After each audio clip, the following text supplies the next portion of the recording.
No crisis or aid response is ever simple or straightforward. I think it's so critical to build each response on lessons from the previous response. When the institutional mission of the humanitarian agency takes over the real need on the ground, I get very frustrated.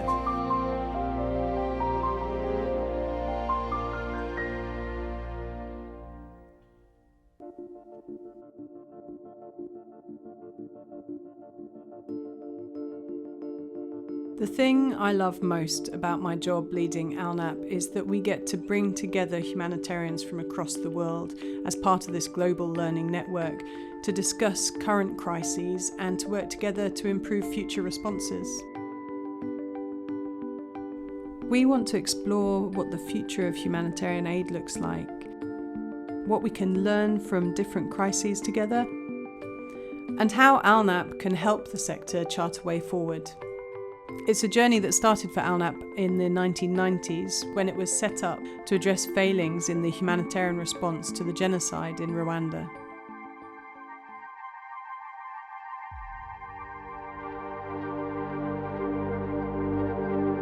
The bodies that floated on the lake and the bodies that were still lingering and littered around Rwanda was so shocking to the rest of mankind, and that triggered that particular wave of humanitarian assistance. And my recollection to that particular event was like a total uncoordination and sometimes a total misunderstanding of the magnitude of the whole situation and where to put the support. If you thought back to that time, what would be the top few lessons that you really hoped that the humanitarian sector would be able to change in the way that it responded to crises now? More of understanding, more of appreciations of the culture, political landscape, social, geographical. And Rwanda has actually shifted the wind of change, if you may, where rather than saying like, give us support, Rwanda clearly says like, can we partner? Because you want to help people to develop themselves. The fast-swelling Zaatari camp just over the Jordanian border. This was a bare patch of desert. Now it's Jordan's fourth biggest city. 2 million Syrians have fled the country in all. It may be years before they can go home. It was a temporary solution for the refugees who are coming from Syria. And now we're 10 years later and we're still on. So the challenges are mainly divided into two main areas, which is the lack of livelihood opportunities for refugees in the camp and the freedom of movement, where refugees are facing challenges in terms of obtaining a permit for getting out of the camp, either to work or moving around or having the access to further education. البيئة كمان مش مناسبة إنه شغل دائم يعني كمخيم وهيك. إذا تغير يمكن تغير وضع المعيشة أو تغير المكان رح يكون أنسب لي وأنسب لعائلتي. I think the humanitarian workers like me have seen the need to get out of camps a long time ago. But we're dependent on politicians, on diplomats, on political and military leaders to doing their job. And they're not really. In humanitarian work, advocacy, fighting for justice for people in great need is one of our most important things.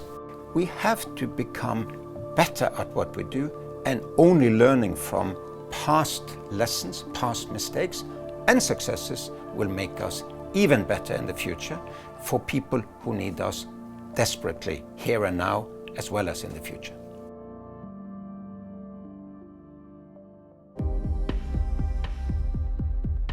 To better understand the implications of climate change for the humanitarian sector, I'm in India to meet two organisations at the forefront of learning. As an organisation, learning is a part of our DNA. Over the last 2 decades, we have seen that it's a two-way thing.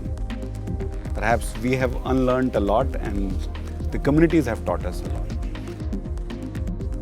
When we started working with communities, it took us a bit to understand what is their strength, But over the years, we have realized that, they have the wisdom of the areas that they have been living for generations. Currently, all our projects try to draw out that knowledge, that skill set that they already have. And then we try to see how that can be used to build resilience.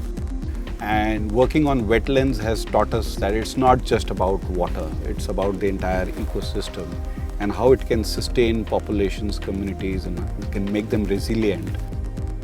We are essentially creating natural buffers. AIDMI has a strong knowledge generation and learning component within its approaches. One of the things I find tantalising about ALNAP is our mandate to bring together and convene the sector around these collective learning issues that can't be addressed by any single agency. And I wonder if that resonated with your experience of being an ALNAP member. Absolutely, and it resonates since the first meeting we participated in. A lot of things that we see right now, which has improved the humanitarian sector to a considerable degree, came out of that joint evaluation, and that wouldn't have happened if ALNAP had not brought these various players, actors, donors together to do that.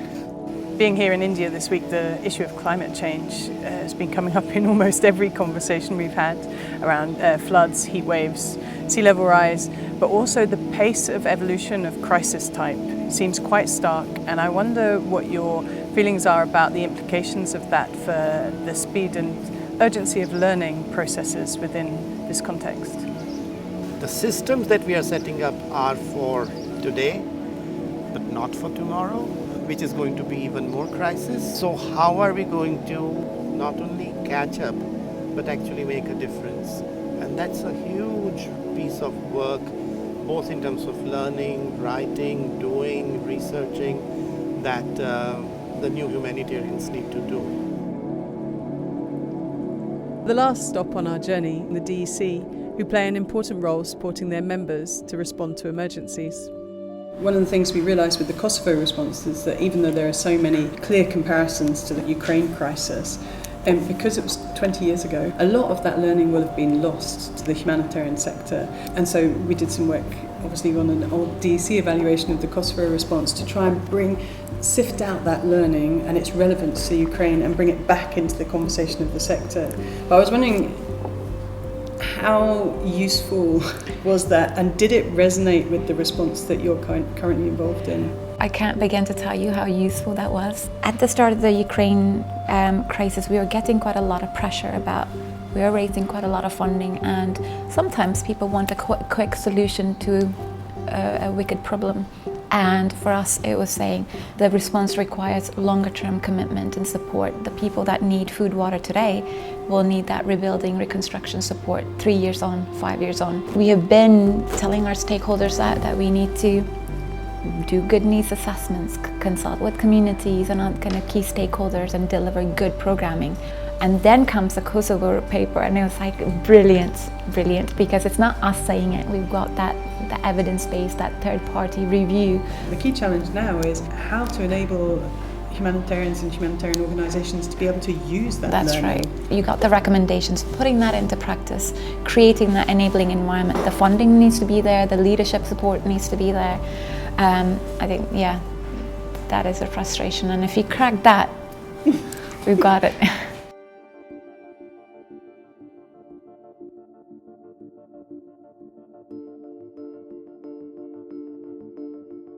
We know, sadly, each year there's going to be more humanitarian crises, but our commitment is to learn from them and also to increase the number of learning points and connections that we have across the world in order to make sure that we're maximising that learning for the benefit of the future responses.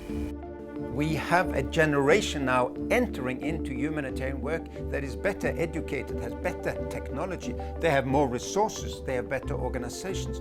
So of course they can do better, a better system, a better procedure, and more preventative action so that people get out of dependence. All these inequalities, disparities that exist within the system, that needs to be changed. And this change cannot happen unless everybody comes together, north, south, east, west, left, right, to change the humanitarian system, to change the overall system within which we work.